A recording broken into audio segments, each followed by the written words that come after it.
Good morning. You are listening to Rainbow Radio. Coming up next is In My Humble Opinion. I'm your host, Niceguy Eddie. Welcome to the first Sunday edition of In My Humble Opinion. I do not have a guest with me today. I'd like to talk about some of the stories that I've been reading during the week, some of the thoughts on past stories, upcoming stories, as they relate to politics and social issues in general. First thing I want to touch on, I file this under the category of "Behold your liberal media." One of the things that we always hear in any kind of political discussion is we assume that there has to be two sides, and that both sides are equally valid, and that both sides are in fact being presented. And as is so often the case, that's just bullshit. Okay. First of all, let me tell you about the liberal media. First of all, there is no liberal media. I mean, okay, if you're listening to me, you're listening to the liberal media. If you read Mother Jones, perhaps you're reading the liberal media. But let me explain something about the media, and this is very important. The media is owned. 95% of our newspapers, radio shows, TV, cable, and internet are all provided and all owned and controlled by 6 huge corporations. Okay? These are for-profit corporations whose shareholders derive income from these holdings by the sponsorship of other huge for-profit corporations. So if anybody thinks that's a recipe for liberalism, you don't know what words mean.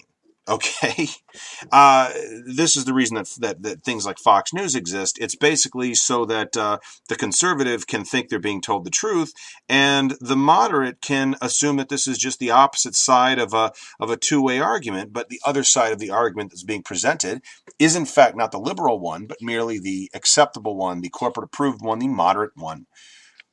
And bottom line is that any real liberal is going to be critical of even the most left-wing press. I give you the example of MSNBC. Sure, do they employ Rachel Maddow? Yes, they do. They also employ Joe Scarborough. In the past, they have employed Tucker Carlson and even Mike Savage. So, again, there is no true liberal media. And by the way, Rachel Maddow, brought to you by Mobil Oil. Okay, seriously, ExxonMobil.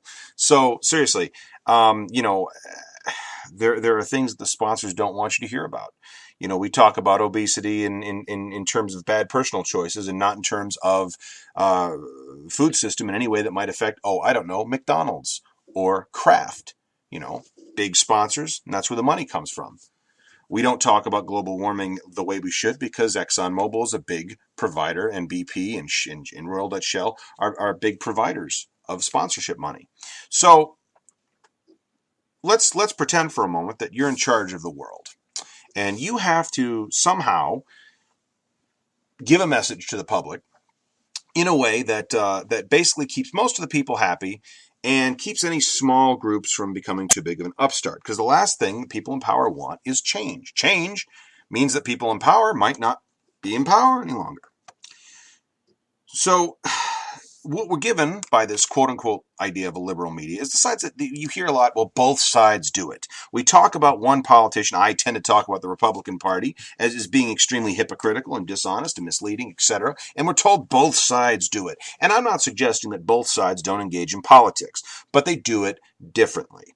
And one of the things that the Republicans, as the de facto conservative party, conservatism is a philosophy surrounding the maintenance of the status quo. In other words, it generally is going to be the philosophy of those in power. So how, if you are in power and you're trying to, what do the Republicans do? Siphon off all the goddamn money.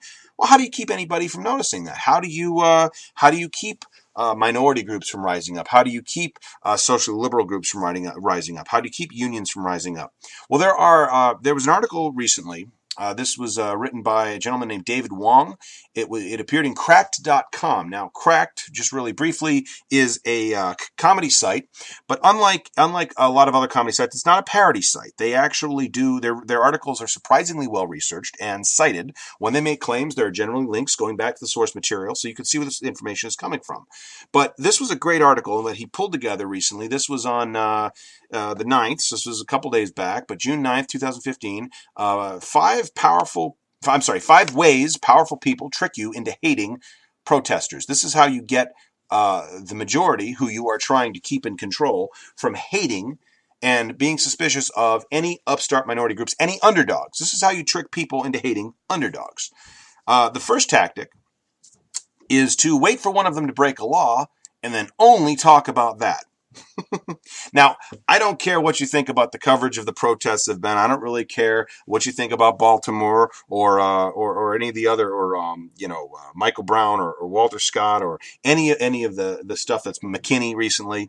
I don't really care how you feel about the opinion, but if you look at American media, one thing you do notice, if a black person does anything wrong, it is national news. Okay. And so in order for us to buy into the idea that these protesters are just thugs, okay, because let's face it, thug is the new N-word. You never hear white protesters called thugs. I touched on that before. But basically, if you can show lots and lots of news stories about black people murdering people, black people stealing things, black people setting things on fire, black people acting like animals, that story will start to stick in people's minds. And so when there is a big movement, we don't take it seriously. Not we, I'm not part of we, but we as a society don't take it seriously. Okay. And by the way, if anybody thinks, well, they're committing crimes. I mean, why can't we talk about that? Here's the thing. White people commit more crimes than black people. Now, it is true, if you really boil down to the statistics, that a higher percentage of black people commit crimes. But if you tie that to poverty, if you tie that to income level, if you tie that to education, all of which has a long history of explaining why blacks tend to lag whites in this, and it's a generational thing, and it goes back 100 years. If you control for all of that, actually blacks don't commit more crimes than whites in similar situations. That's been looked at. Okay, so why is it? Why are we hearing about all this black crime? Well, first of all, because the so-called liberal media doesn't want to show you pictures of white people doing the same thing. White people aren't likely to rise up and protest, but blacks might, and whites might support them. So what do? We show you story after story after story of black people committing crimes, even though more crimes are committed by white people. One of the things I touched on when I talked about Baltimore a few weeks ago is that whites represent the majority of drug users, but blacks represent the majority of people arrested for drugs. That when whites are arrested for the same, or are doing the same thing as blacks, and if you ever doubt what I'm about to say, go and look up open carry, black versus white. There's a great video of a white guy walking down the street with an AR-15 on his back, and basically cop confronts him, asks for his ID. The guy refuses. They get into a little friendly debate about the Constitution, and the white guy goes on his way. Black guy walks down the same street with the same gun, and the cop, like 3 cop cars screech up. They come out, guns drawn, get on the ground. They end up confiscating the weapon and arresting him. Same damn thing. So don't tell me it's equal. Don't tell me this just comes down to the choices they make. If you believe that, you are completely ignorant of the privilege that you were living under. Okay, so again, wait for one of them to break the law and then make sure the media only talks about that. Okay, and you will find this, again, behold your liberal media, because this has been going on for a long time, and this tactic, if you're not aware of this, oh my God, you're not paying attention. The second tactic, convince the powerful majority that they're the oppressed ones. Now, I think this is obvious where this tactic is being used the most. Oh my God, white Christian males. Cry me a river of tears for the oppressed white Christian male in this country. They have it so tough, and the richer they are, the tougher they have it. The more money they have, just the worse it is for them. Isn't it? I mean, you can see this in the framing of essentially pro-discrimination laws being framed in a religious freedom sense, which is idiotic, because again, being asked to do your job when it is the business you went into to do is not putting you out. Okay, there is no religious freedom that says I can discriminate against other people, unless I'm a church, in which case I can discriminate against anyone who's not a member of my church, and I can decide who that is. Aside from that one notable exception, businesses should not have religion. This is something that's been created recently, and it's been created largely because white Christian males suddenly are acting like they're under attack from all quarters. Here's the thing. Life is never going to be bad for white Christian males in this country, just because it's getting slightly better for women, slightly better for blacks, slightly better for gays, slightly better for Jews, slightly better for Muslims, slightly better for atheists, slightly better for immigrants. Okay, having those people do better is not going to suddenly turn into witch hunts and tar and feathering of the white Christian male. That's not going to happen. Okay, but oh my God, these people cry about their freedoms and how dare they force these laws down our throats. I heard, I believe it was Rick Santorum talking about how sex is being shoved down his throat. And of course, he's referring to gay marriage, because obviously, if other people are allowed to do something, that of course is really inconvenient for Ted Cruz and Rick Santorum, etc. It's idiotic. But oh my God, these Christians and Christians, don't get me wrong, they were persecuted once, like 2,000 years ago. But I mean, for the last, God, what, 500 years at least? I'm probably being generous with that. They're the ones that have been oppressing everybody. They're behind every genocide that's happened for the last 500 years. It's really kind of ridiculous. And yet, as Bill Maher pointed out, they represent, I think it was something like 80% of the people in Congress, 90% of the governors. I might be getting my numbers wrong, but I mean, the idea that somehow the white Christian male is under attack. No, he's going to lose nothing just because other people gain the same rights. Okay, but again, convincing that powerful majority that they're the ones being oppressed, we see this tactic all the time, and it works. Okay, next tactic. The next thing you do is you focus on the most frivolous complaints and the most unlikable members. Now there's a little bit of both sides here, but remember the purpose. The purpose here is not to win the freedoms for an unpopular minority. It's to keep the majority in power. I think the big example of this one, now in the article, Wong he points out PETA, for example, and I'm not a big fan of PETA, and I realized I was falling for this very tactic. PETA does a lot of good. The people for the ethical treatment of animals do a lot of good, but what do we focus on? We focus on a lot of the stupid bullshit they do, a lot of the dumb stunts done by a small number of their members. In the article, he talks about the naked protests. I'm actually cool with the naked protests. I kind of wish they would do more of that kind of stuff, but they take a lot of it too far. So, and unfortunately, that's all we know about it. Now, feminism is another one. Feminism is something that there are a lot of guys out there, these so-called men's rights activists, and there's a particular douchebag on YouTube, goes by the handle of Teal Deer. That's TL semicolon R-DR, short for, too long didn't read, but he pronounces it Teal Deer. And, he's got a dozen videos explaining what various high-profile, internet-famous women don't understand about feminism. Well, thank you for that mansplaination. I am so glad you were able to mansplain that to me. The guy's a complete douchebag. But what he's doing is he's basically going to take all of feminism, which is a very wide and varied school of thought, some of which I accept, some of which I don't. I have a very basic and fundamental view of feminism that basically comes down to women should be empowered to do what they want with their lives. You don't force them to stay home. You don't force them to get a job. You don't force them to breastfeed. You don't prohibit them from breastfeeding. You don't tell the one that's wearing too little that she's a slut, and you don't tell the one that's dressed head to toe in a burqa that she's somehow oppressing people. Basically, it comes down to don't be a dick and let people do what they want. Okay? They're not hurting anybody. Now, there are more radical and more strict groups of feminism, and there are groups of feminisms that there are camps within feminism that are misandrists. Okay? They're small. They're actually politically insignificant. But these men's rights activists, they'll focus on that, and they will tell you that these other feminists that are making good arguments for equality and focusing on problems within the patriarchy that harm men as well. Because these men's rights activists, they talk about the fact that men get raped, the fact that men are victims of domestic abuse, the fact that, they talk about this stuff. They talk about things that, what small female privilege are. Oh, well, women are allowed to show emotions and show weakness, whereas men have to be strong. The thing is, feminism is the group that's attacking those very things that are harmful to men as well. And yet, they're not going to focus on that. They're going to focus on the most unlikable members, the most radical, man-hating, feminists they can find, and they'll put them up, and they will say that this essentially extremist parody represents everybody. Another group we see that with? Muslims, of course, because everybody knows not all Muslims are terrorists, but all terrorists are Muslims. Bullshit and bullshit. No, the first statement's true. The second statement's bullshit, though.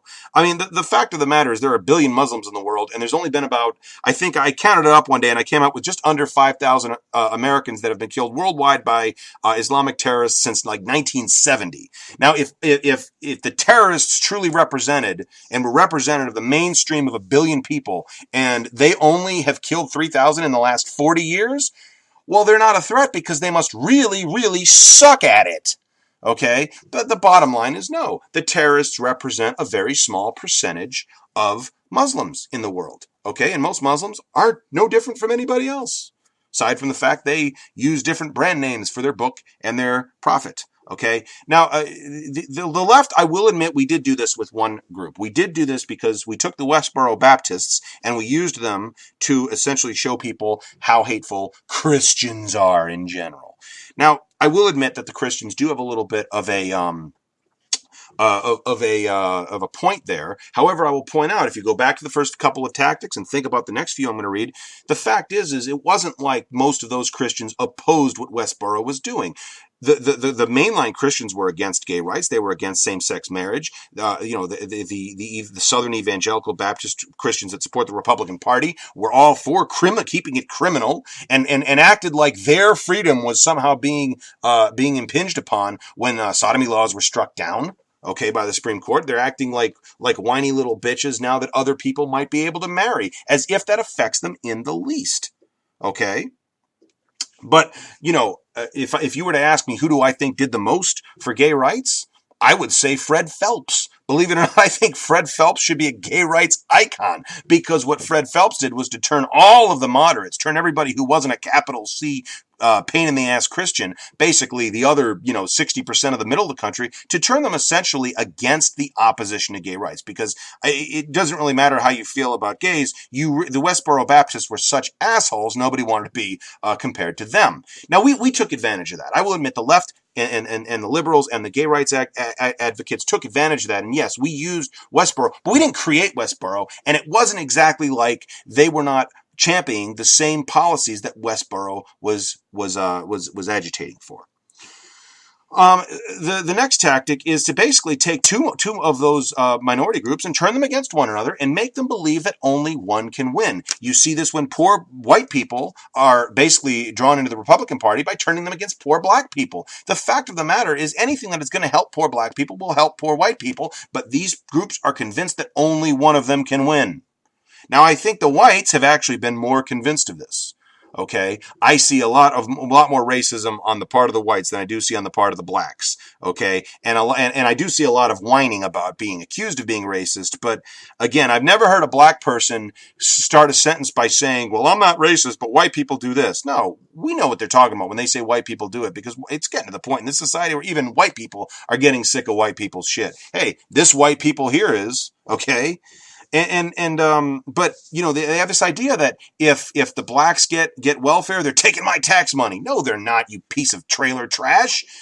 Welfare is going to benefit all poor people. Okay? Not just one or the other. Unions are another example. The idea that if one group gets unions, they're going to have something you're not going to have.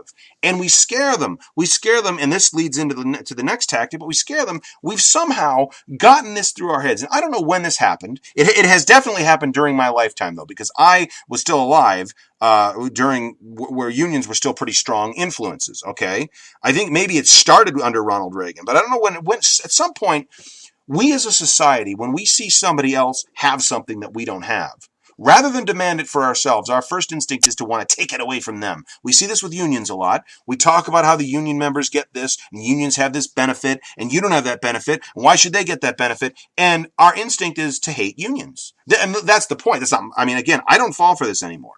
Okay, and I was discussing in my day job, I'm an engineer. Okay, and engineering is a good profession, pays pretty well. I can't complain. I can complain. That's what I'm actually doing right now. But no, it's a good job. And I'm talking to another engineer at my office, and he is lamenting the fact that a UAW line worker, essentially an unskilled laborer who got that job probably out of high school, okay, long before he is our age, when he is like still maybe 5-10 years younger than us, with overtime, he could be making more money than we make. Now, you hear this a lot. And there's a lot of distortion about how much money they make and whether it's the money they make versus the cost to the company, which are two completely different numbers, okay? But he's lamenting the fact that somebody with a high school degree can make as much money, yes, with overtime, granted, but make as much money as a degreed engineer. Well, his instinct was the union is overpaid. And I looked at him and I said, why would you draw that conclusion instead of, oh, I don't know, maybe we're underpaid? Because we have this fear that we can't ask for anything. We have this fear that it will never get any better. So if another group gets something, that's resources that can't come to us. That's bullshit. Okay? And who's making us feel that way? Well, of course, the top, not even the top 1%, the top 0.1% want us thinking that way, want the middle class thinking that way, because that way they can take all the money. And we're never going to turn around. I mean, if you want the benefits that a union has, very simple answer for you, folks. Form a union. Join a union. Okay? That's how you're going to get the protections. Unionize the shop, you're in. Fight the power. That's how you do it. But we've been convinced that if somebody else has something, we're not going to get it, so we better take it away from them. Okay? And in this way, we don't join together. Okay? Another example, during the civil rights movement, there was a very strong resistance to having gays be included in that, and they were largely marginalized. And so civil rights became only a race issue.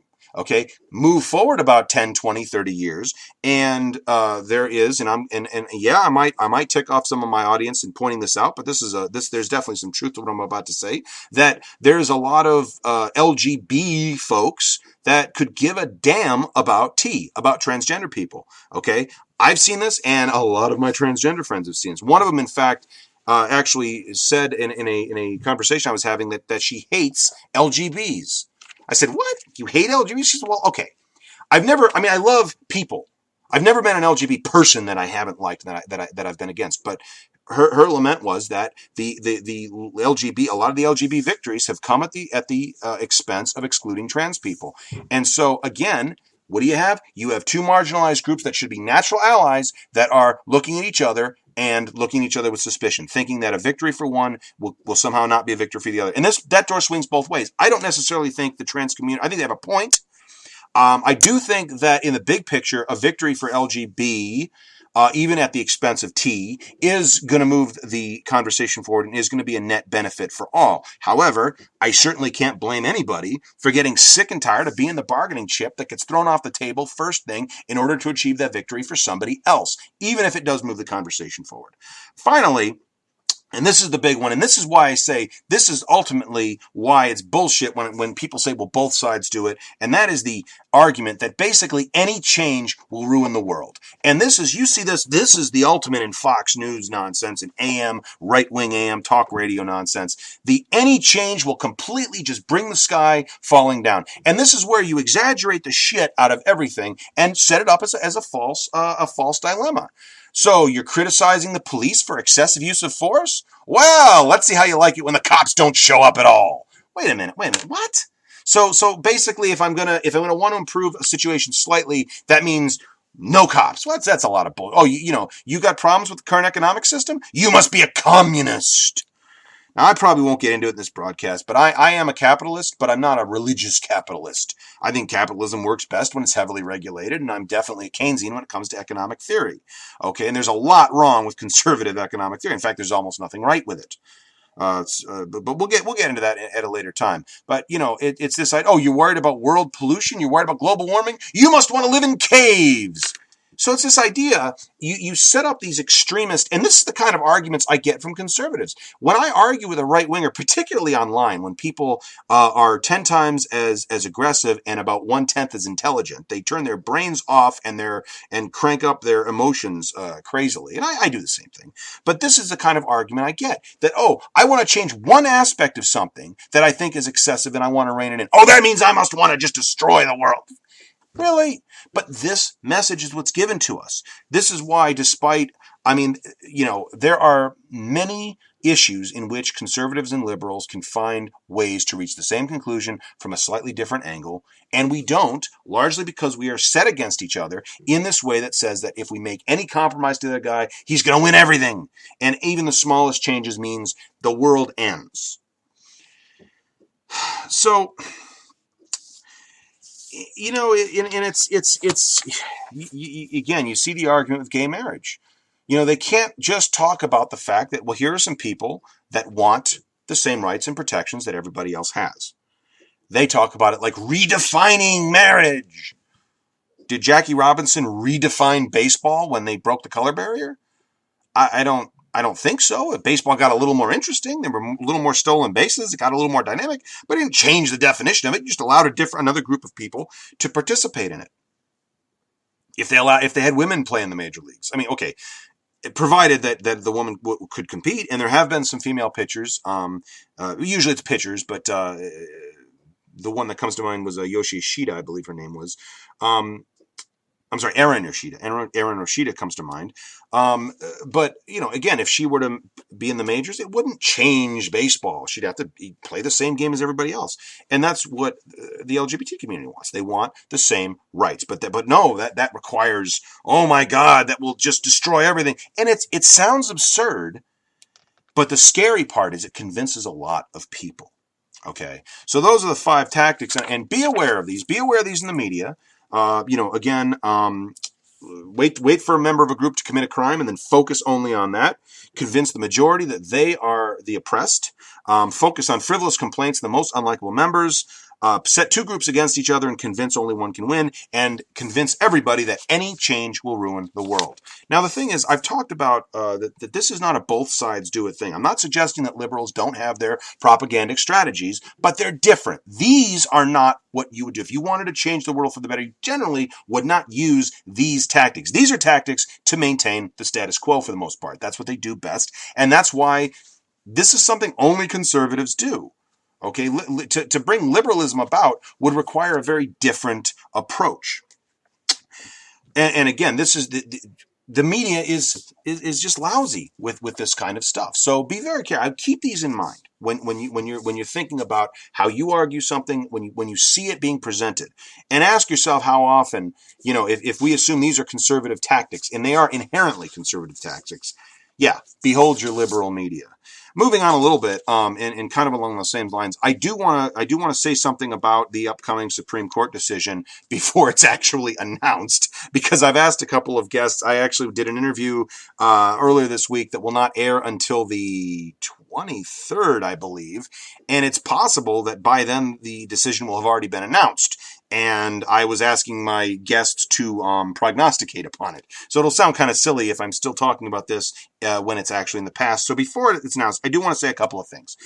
First of all, I'm from Michigan. I'm from Massachusetts originally. I live in Michigan now, and that's an interesting perspective. Massachusetts, of course, being the first state to legalize same-sex marriage, and Michigan being the state whose ban right now is the one in front of the court that's being debated, and that might, it's possible, completely strike down all state bans on same-sex marriage. Okay.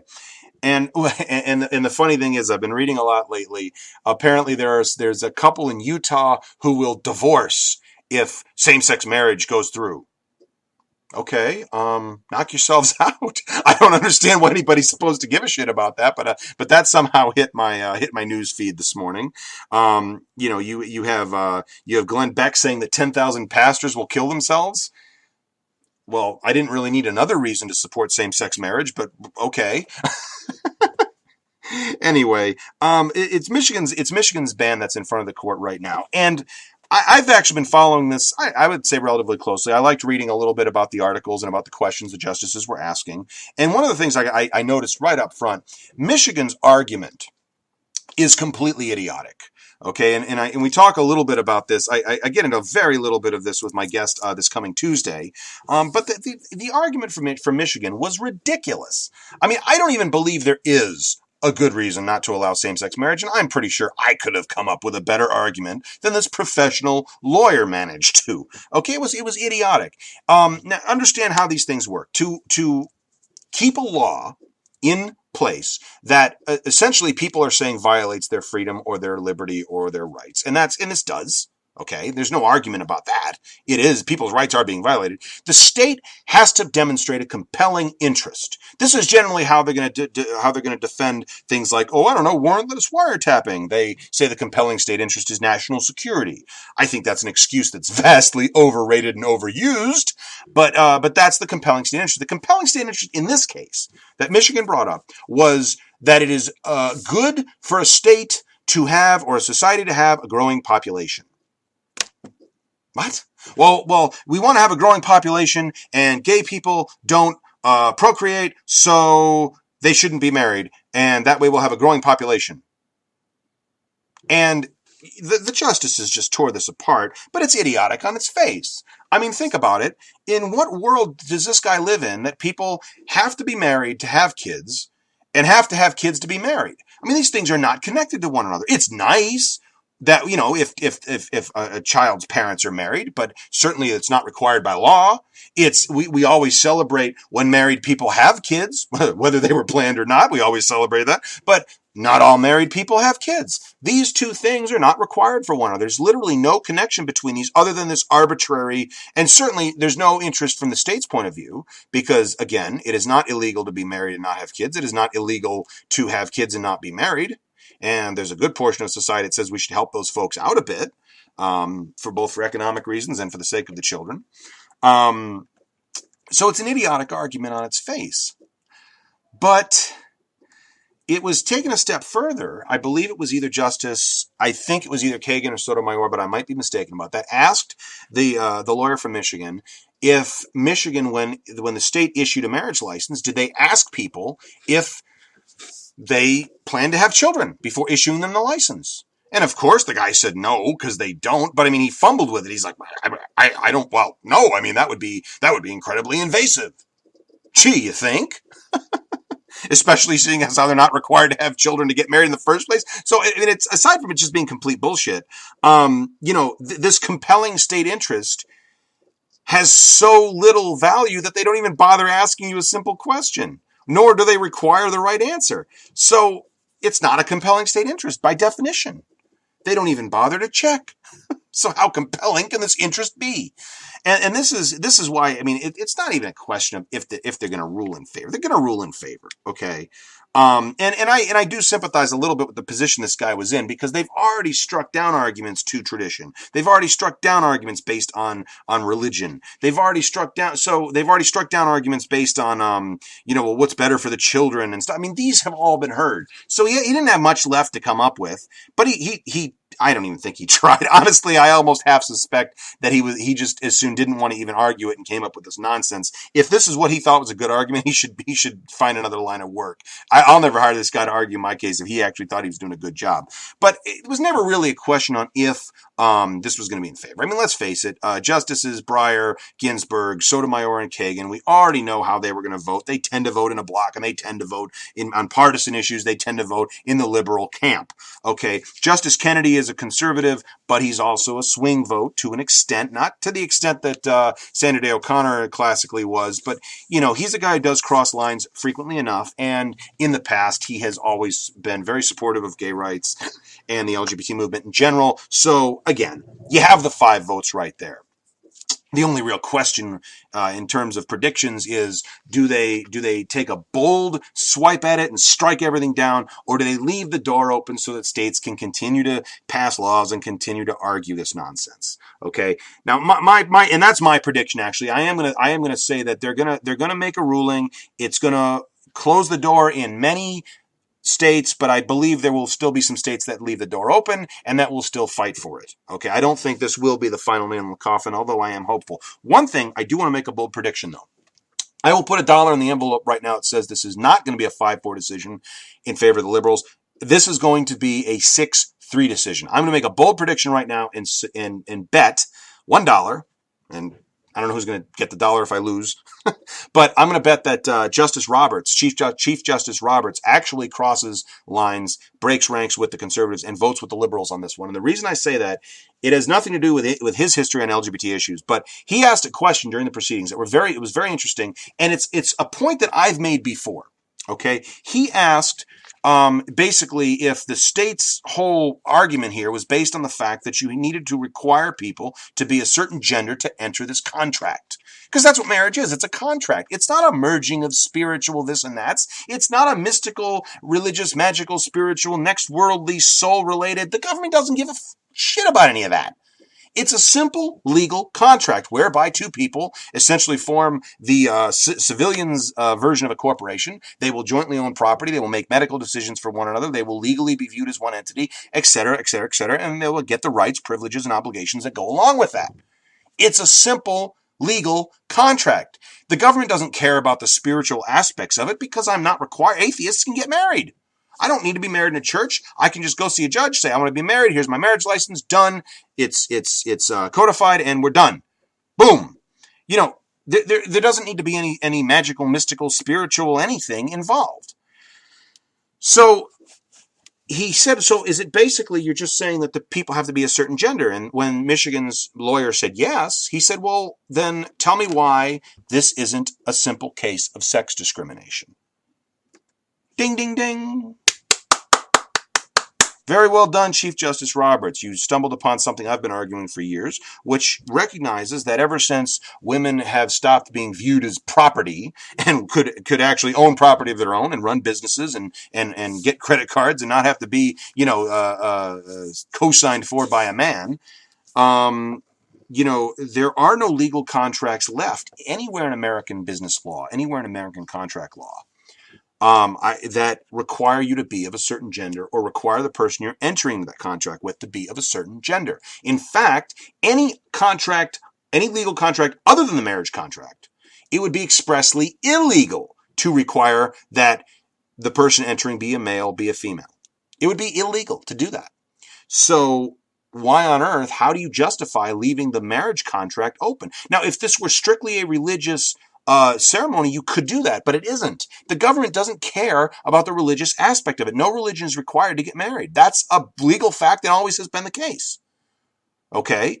So the question then becomes, why should we continue to discriminate on the basis of sex? And in doing this, in pointing this out, Chief Justice Roberts gave himself a reason to vote in favor of striking down the state bans in a way that has absolutely nothing to do with his opinion or his moral judgment about LGBT relationships. It's a simple case of sex discrimination, and it is. It absolutely is. So the other issue that I want to get out of the way, because again, I've asked several guests about this and I'm feeling like I'm beating it to death, but I really haven't had the opportunity to fully give my take on it. And that is Caitlyn Jenner. Now this will be, and I promise you this will be the last time I bring it up.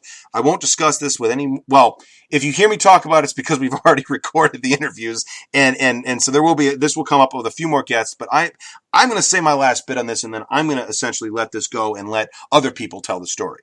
Okay. But I've said it several times now, in the past and in the future, which is recorded in the past, that the reaction to Jenner came down to 4 basic camps. There was a lot of support. There remains a lot of support. I think it's phenomenal just how positive a story this has been. Mainstream America has really embraced the story, and I think that's fantastic, and I think it bodes well for trans issues moving forward. There's been hate. There has been hate, and I would love to think that this hate comes strictly from, and this is going to lead into my next point, from conservatives, from Christians, from Republicans. It doesn't. Being a Democrat, being a liberal, being an atheist, or being any other religion certainly does not make you immune to homophobia or transphobia. Okay? It doesn't. There are, as was pointed out in the previous interview last week, Crystal Frazier had mentioned that she has met some vehemently homophobic liberals.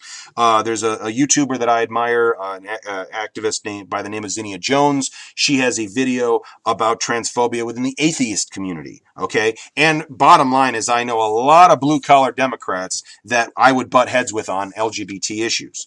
Okay, so it doesn't make you immune to it, but again, it's a numbers game, guys. And let's face it, if you're a liberal, if you're a Democrat, if you are you can be a Christian, but you're not going to be one of these capital C Bible thumping Christians.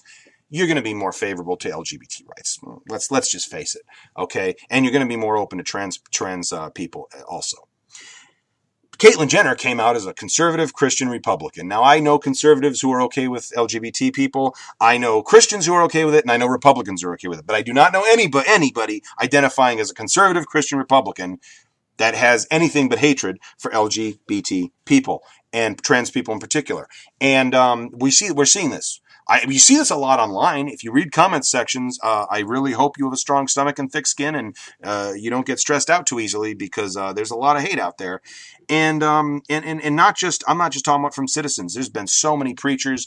God, this guy earlier today, another one of these guys came across my news feed, and this is a Christian preacher, capital C Christian preacher, talking about how he has nothing but hate for Caitlyn Jenner, and he prays for the Lord to strike her out, and he would rip her heart out with his bare hands. You know, real fire and brimstone stuff, and real hate. Okay, and I don't think it's a huge controversial statement for me to say that a lot of hate comes from the right-wing conservative Christian Republican camp. Okay, but when I see this, and I don't want Caitlyn to be hurt. Okay, I don't think she deserves any hate. I wish her all the best. I truly do. As a person, I think her story is amazing. Okay. But I don't hero worship, guys. Okay? And I don't think anybody is above criticism. And I want to talk a little bit about her being a Republican. And also, one of the issues here deals with the fact that maybe she's not that good at representation because she has $100 million in the bank and just can buy her way out of a lot of the bullshit that trans people are going to have to generally deal with. Her story is not anyone else's story. That was sort of the point behind the My Vanity Fair cover with my guest last week. But, you know, as I said, I don't believe anybody's above criticism. I don't do hero worship. I've only ever had one person in my life who has come close to being a hero for me. He died when I was 8 years old. He was 38 years old himself. So needless to say, neither one of us had lived long enough for him to disappoint me. Okay. But I have to ask, because I see all this hate, and generally speaking, I respond to it by saying, are you reading this, Caitlyn? Are you hearing this? Because the bulk of this is coming from the very people that you say you identify with. Okay. Now, another thing that Crystal said, I believe it was Crystal in the last interview, had said that, you know what, I admire your efforts to try to change the Republican Party from within. Okay. The thing is, when you have preachers, you're not, the Republican Party is not going to give up on the Christian fundamentalists anytime soon. They're not going to give up on the bigots. Okay. They're not going to give up on the Confederate flag waving trailer trash. They're not going to give up on the Rush Limbaugh listeners, even though Rush Limbaugh has all been given up on, but when Caitlyn Jenner says change and Rush Limbaugh says stay the same, which one do you think is going to happen? Let's be honest here, guys. So I look at this as saying, look, how much hate do you have to get from a party that will take your vote and take your money, but not take you, before you realize you're in the wrong camp? And it's not just Jenner. I mean, I'll be honest, you guys, I don't understand how log cabin Republicans can exist, because I don't really think Republicans do a good job with the economy. I mean, you can go back and look at the numbers, folks. They're the absolute best 4-year term economically of any Republican since World War II happened in Reagan's second term. And do you know how many Democratic 4-year terms that exceeds? 1, Jimmy Carter's term. So in other words, the worst Democrat economically was only worse than the best Republican. That's it. There's almost no overlap. The Democrats have a much better record, both historically and contemporarily, with the economy, going back to Roosevelt. Okay, I don't think they do very well with foreign policy. I mean, we think about them. No, well, they're good, strong on defense and all that. Really? Let's think about this now. We're dealing with ISIS now, but this is something that has been 30 years in the making. In an effort to get the Russians out of Afghanistan, Ronald Reagan armed the Mujahideen. They became the Taliban. Okay. In an effort to keep Iran kind of counterbalanced, he armed Saddam. Well, his predecessor then had to deal with Saddam and get Saddam out of Kuwait, and in doing so, left U.S. troops in bases in Saudi Arabia. This was one of the biggest inspirations for the creation of Al-Qaeda. Okay, then now Al-Qaeda brings about 9/11, and now we have to deal with Al-Qaeda, and hey, the Taliban, which came back up, and in getting both of those guys out of power, suddenly we end up in a war in Iraq. I am not sure how that happened, but Saddam again, and it was sort of the destruction of all of these things, particularly Saddam, that led to the creation of ISIS. I will point out that all of this is Republican policy. Literally nothing that they have done in terms of bombing the shit out of people in a way to solve problems has worked out in the long run. Nothing.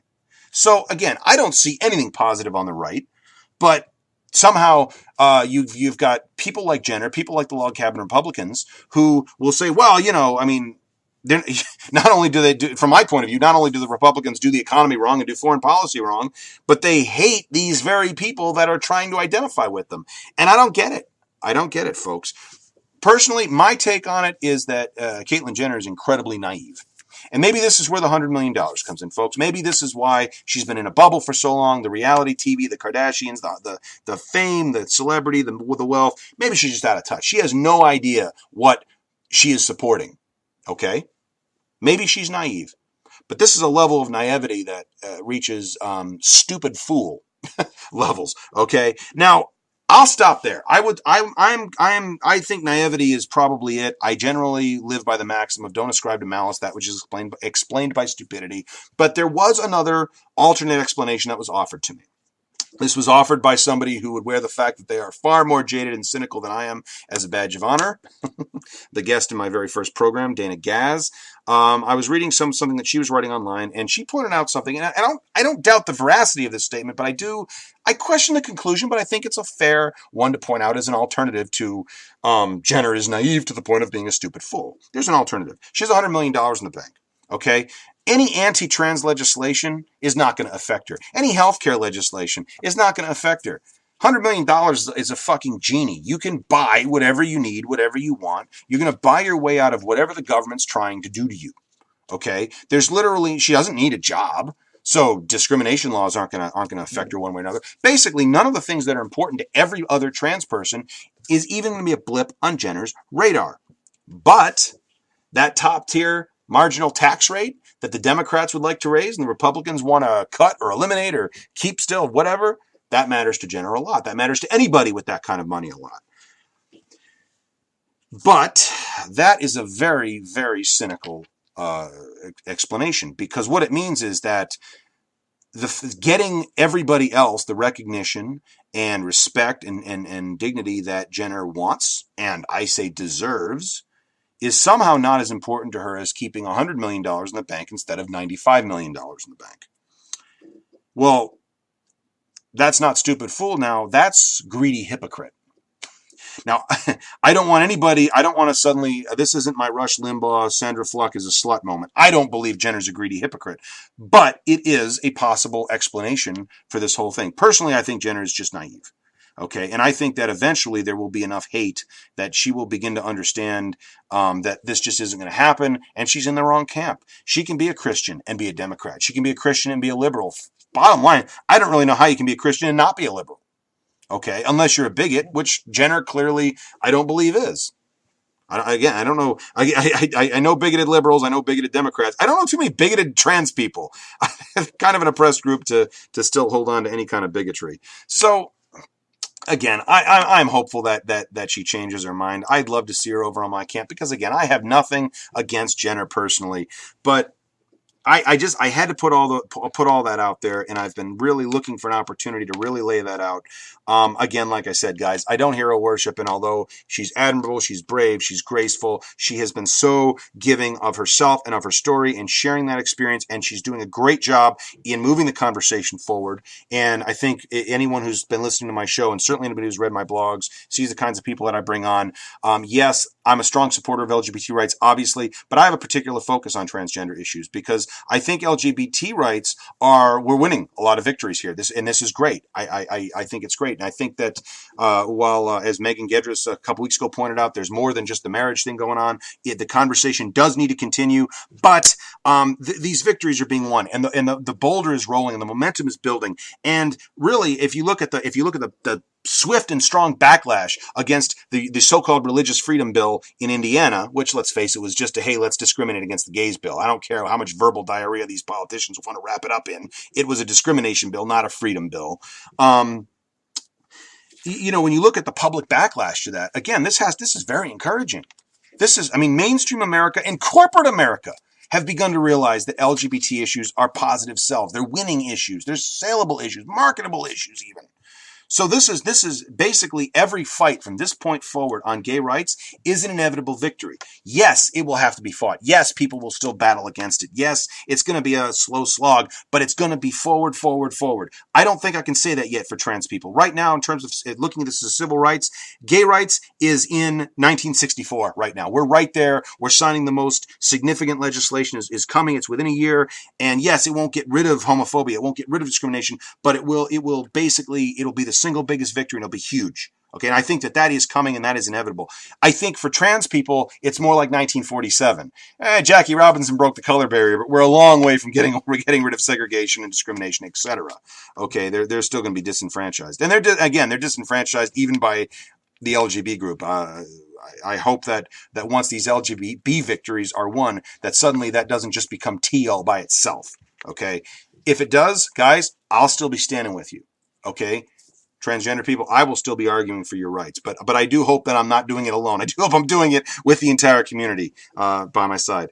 Anyway, that's about all I want to say on that. But I do have one special guest coming on, a late edition of the show. I would like to introduce newest member to the Rainbow Radio family, Rafaella Gunz. Her show premieres later on today, and I'm happy to welcome her onto the program. Rafaella, welcome to the program. Hi, thanks for having me. So, why don't you tell us a little bit about yourself? Well, I'm 21 years old. I was born and raised in New York City. I am currently going into my senior year at the New School, where I study journalism and gender studies. Great, and you've got a show coming up, and why don't you tell us a little bit about that? Well, it's called Rafi on the Radio, and it is mostly a talk show where I do interviews, but we also have some kind of feminist music on it as well. But mostly I talk about feminist issues, LGBTQ issues, gender issues, and do-it-yourself stuff, such as making zines and other things like that, which I think are very important in social justice. Absolutely. In fact, there was one I wanted to ask you about that. Before I do, though, are there any so in the broad sense of LGBT and feminism within that, are there specific issues that you're particularly focusing on at the moment? Well, the first episode is about Caitlyn Jenner. Yes. I actually interview a trans woman named Ashley about how Jenner's sort of big reveal and coming out affects the trans community at large. Mm-hmm. Because obviously Jenner has a lot of privilege in many ways and is, wealthy, is white. Absolutely. So she could afford to get all her surgeries and do everything the way she wanted. And Right. That's unfortunately not the case for many trans people. Yeah. So when talking about Jenner, it's also important to be aware that her experience is the exception and not the rule. So she shouldn't be like the poster child of trans women. Yeah, definitely. Yeah, there's definitely a lot of. It's a great story, but there's it's not representative of the broad experience. That's for sure. So one thing you mentioned feminism. I'm curious because it's a very broad camp. What schools of thought in terms of feminism are you more drawn to? Which ones are you less drawn to? Well, I consider myself an intersectional feminist, Okay. meaning I obviously misogyny and patriarchy sort of transcends through different contexts. Mm-hmm. So it sort of is overarching through race, through ethnicity, through religion. It's sort of a really wide-reaching form of oppression. Right. So what I like to do is see how it affects people based on other parts of their identity. So the way white women experience sexism is different to the way a woman from Nigeria would, for example, because of the different ethnicities, the different races, things like that. So that's mostly what I like to look at, as well as how it affects trans women, affects religious women, things like that. Right. Obviously, you're not a trans exclusionary.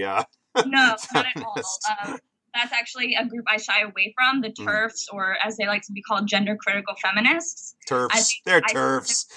Are very outdated and ignore a lot of just basic concepts, like trans people are also oppressed by patriarchy. So why don't you want them on your team? Right. Arguably more than anybody else. Exactly. And also they want to think, oh, well, we hate that men just see us as vaginas, but oh, wait, you can't be in our group because you don't have a vagina. So they think women are more than vaginas, but then they define womanhood based on having a vagina. So it's kind of contradictory to me. Yeah. Another kind of group I don't really like is the I feminists, and they're kind of this sort of new wave of feminists, sort of like the Bell Knox generation, like, oh, porn is empowering to me. I feel empowered by this, so I'm just going to do it, without sort of looking at the cultural climate you're doing something like porn in. And I read this excerpt of an interview with Bell Knox, and she was like, oh, I really like hardcore blowjob porn. And it's like, you only like that because that's what you've watched, and that's what like society kind of told you to like. Like, that's not based on your own fantasy. And it's not a function of it being sex positive or not. No, not at all. Right. Like, I'm completely sex positive. I don't think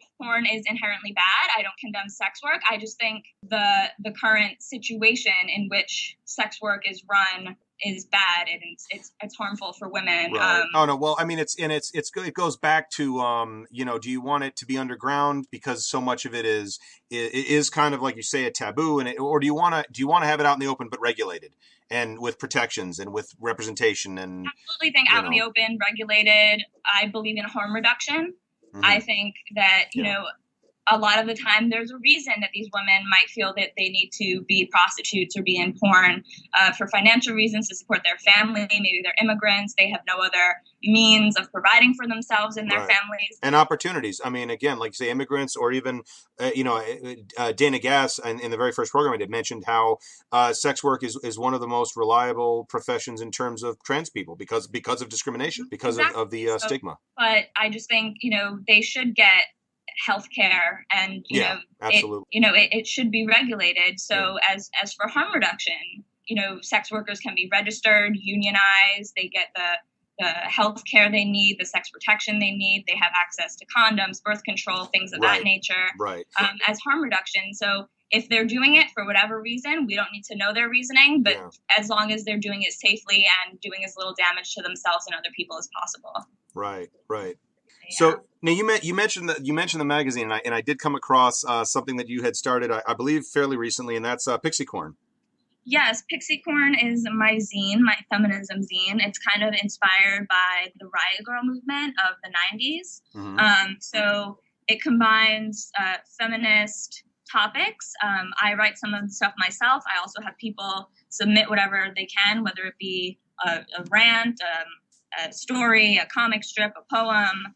And I pretty much cut and paste it old-fashioned way, put it together. I use lots of cute girly stickers. I noticed that. I wanted to ask you about the style, if there was some irony intended there or a statement being made there. Well, yeah, like I said, it's kind of reminiscent of the Riot Girl movement in the 90s, where they had this whole sort of concept of reclaiming your girlhood and not being ashamed to embrace femininity, because people have this sort of stereotype of feminists as like very butch women who are lesbians, who are bra burners, who don't wear makeup, who don't shave, and that's not true. Like, part of the reason we need feminism is because feminine aspects are frowned upon in society in general. That's why it's seen as bad for men to cry, for example, because that's seen as feminine. Yeah. So I just wanted to show that it's okay to be girly and feminine and like colors and glitter and fairies and unicorns, but that doesn't make you stupid or shallow. You can still have really progressive thoughts. An example of this, I guess, in the popular media would be like the movie Legally Blonde.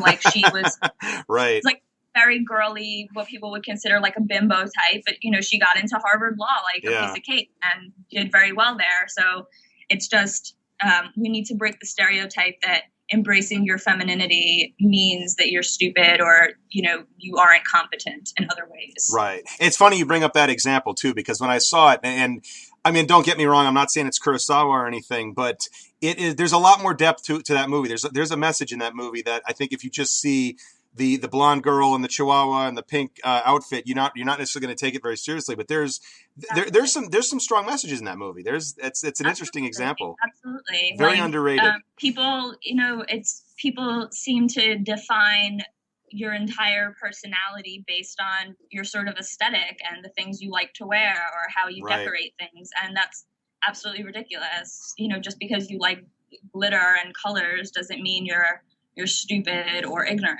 It just means that's what you like. Right.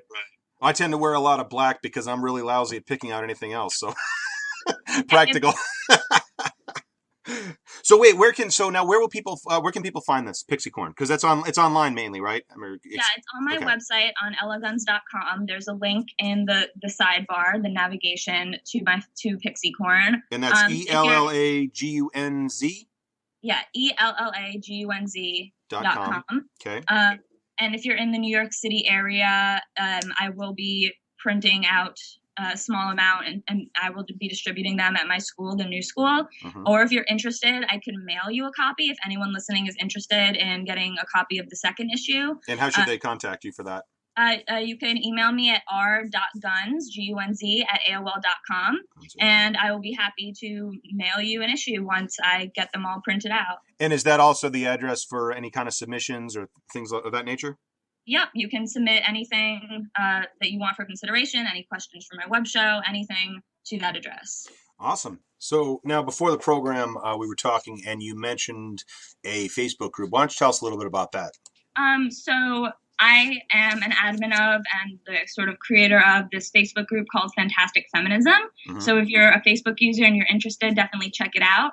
We are an intersectional feminist group, and what makes us, I think, different than other feminist groups is we try to foster a sense of community. So we have Google Hangouts every so often where we all sort of get together and video chat and talk about different issues. We have a members bio page where everyone is welcome to write their own little self-biography so we can get to know each other. And we do try to create a safe space for people of sort of all levels to learn and engage with each other. And I think it's great. I love my group. I love the members in it. And if you're interested in looking for a really cool feminist community on Facebook, I definitely recommend you check it out. Yeah, definitely. Yeah, check it out, guys. And I'll definitely be taking a look at that myself. Thanks. And the show, just to remind everybody, it's on Rainbow Radio. It's premiering at 8 p.m. on Sunday. Is that right? 8 p.m. Eastern time. So, guys, definitely tune in. That's later on today. And Rafi, welcome to the station, and lots of luck. Thanks. I'm really excited. As always, if you have any questions or comments about anything you've heard here today or suggestions about future shows, topics, or guests, I would love to hear from you. Please drop me an email at niceguy9418@usa.com and enjoy the rest of your Sunday listening to Rainbow Radio.